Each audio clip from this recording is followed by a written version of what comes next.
my name's Hannah Crowley. I'm the author of Getting Through Tough Times at HealthyPlace. And today I want to talk a little bit about what my mental illness did for me in a kind of positive way, or at least how I thought was positive. I know that sounds a little bit controversial because my blogs are generally about recovery, and this is in a roundabout way, but I want everyone to know that mental illness is not just a decision. It's not something that people decide, today I'm going to have anorexia or today I'm going to have schizophrenia. It's something that serves a purpose.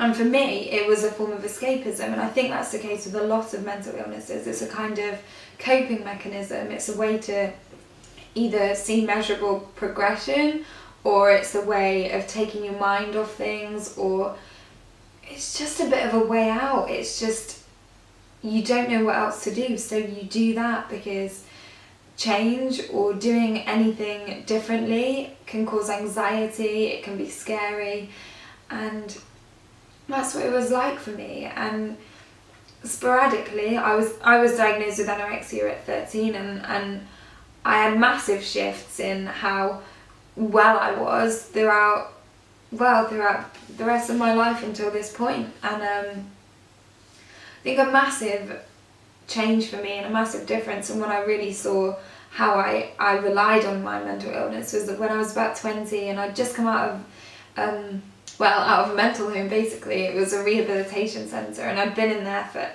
as an inpatient full time for a good few months, and I came out, and living life then as a normal person in reality was very difficult, and I had to change my processes and the way that I did things, and that was scary. It was scary for me to go in, it was scary for me to come out, and I think I took from that I didn't really like change. I liked to know what I was doing, I liked to know a schedule, and I came out and things were then not quite so safe, and I was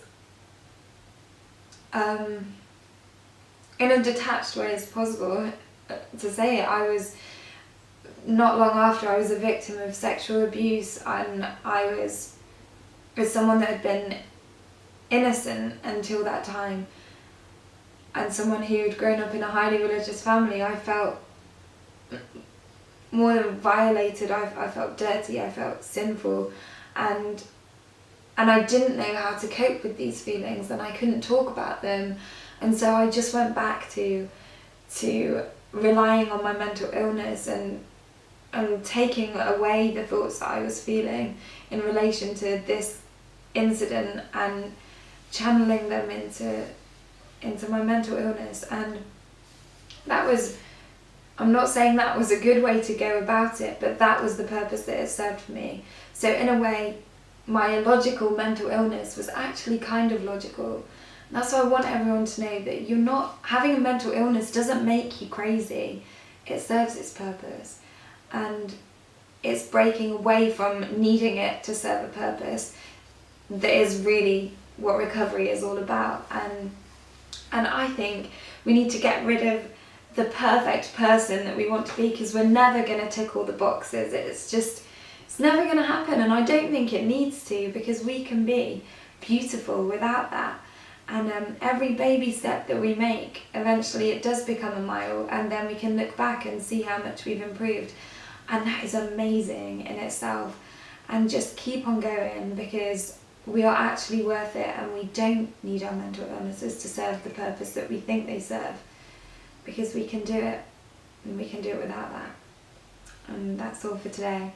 My name is Hannah Crowley, author of Getting Through Tough Times, and I'll speak to you next time.